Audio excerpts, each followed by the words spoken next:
The LEGO Star Wars content continues to drop, and today we're taking a look at the brand spanking new DLC pack celebrating LEGO Star Wars Summer Vacation. We're gonna go on ahead and take a look at the entirety of the pack with this video right here, taking a look at all 5 characters, although I do kind of wish that maybe this pack was actually the Terrifying Tales pack, because it fits a bit better considering it was just Halloween, whereas Summer Vacation and summer in general has already passed a little while back, and so it feels like it would be a bit more fitting to get the Terrifying Tales as the next pack instead of what we have here. And speaking of what we have here, let's kick things off with the Emperor. He is looking as psychotic as ever, terrifying as ever. If you ever wanted to see Emperor Palpatine in a full-on bathing suit, guess what?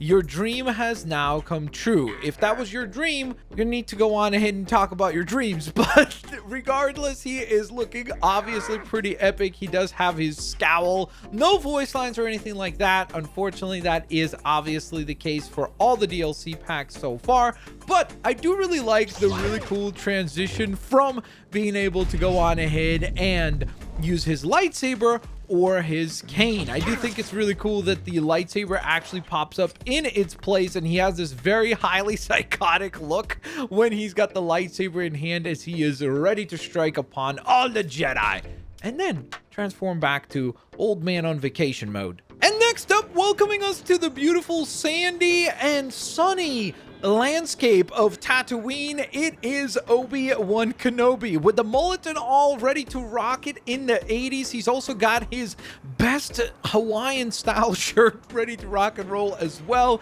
looking pretty cool. He does have his lightsaber in hand, which is pretty neat, so you do have that rocking and rolling, and you could go on ahead and deliver combat just as you would typically with the regular Obi-Wan Kenobi. And if we place these two side by side, you'll notice that they are obviously very similar as far as the print work on the face. However, interestingly enough, the actual color scheme of the facial hair and eyebrows looks different than what we see on the Summer Vacation version. Ready to blast his way through his next Summer Vacation, we have the legendary Finn, once again rocking a very cool kind of Hawaiian style shirt. When we compare him to the original one, you'll obviously notice that there's quite a bit of similarity in terms of the hair that is used, the face structures that is used, so that is obviously a repeat use of a piece. However, one of the goofy differences is that if we go into aim down sight mode with the original Finn release, you'll notice that you actually have dual wielding animation or placement for Finn,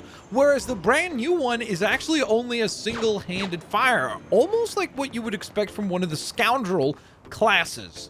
And speaking of the Scoundrel class, I really do think that was one of the very missed opportunities to make this character more unique in this set, was actually going on ahead and removing Finn from his hero class. No, it's not because I have a problem with Finn being a hero, it's that in Summer Vacation within that story, Finn is confirmed to have the Force, or be able to use the Force. So why not make this version of Finn, in order to make him more unique, instead of part of the hero class, they should have made him a Jedi. That's just my personal opinion. For the second to last character, we're taking a look at everyone's favorite asteroid mech droid, and this would be the one and only R2-D2. Looking pretty stylish. He definitely does not fit in with the rest of the crew, because the rest of the crew is very much set up for what seems like a summer vacation, whereas R2-D2, to me at least, screams like he's about to celebrate Christmas time with this Christmas ugly sweater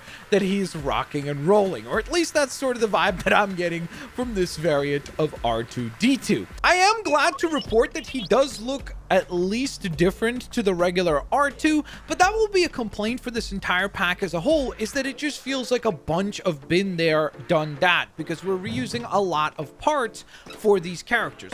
The one thing that I do appreciate though is that it's actually really cool to see that not only did they change the torso piece, but the actual headpiece for R2 is a different color scheme as well, which is something that I didn't even pick up on until I saw him side by side with the original. And last but certainly not least, we have everyone's favorite bad guy, Darth Vader, ready to go on ahead and I guess catch some sun on some sandy beaches, which is of course very bizarre considering Anakin hates sand, but we'll just go along with it and pretend that a summer vacation is something that somehow you could convince Darth Vader to take, and this is how he would appear when doing so. He does have his lightsaber in hand, ready to deliver his punishment upon any and all Jedi, or I guess any foes of the Empire that he sees fit. One of the things that I find funny about Darth Vader in the Lego Star Wars Skywalker Saga game is that he actually does have two separate holiday themed looks. So he has his ugly Christmas sweater look and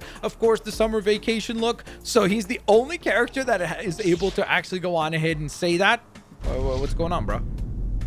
Chill! What was that all about? Relax, summer vacation Vader. Holiday Vader wins.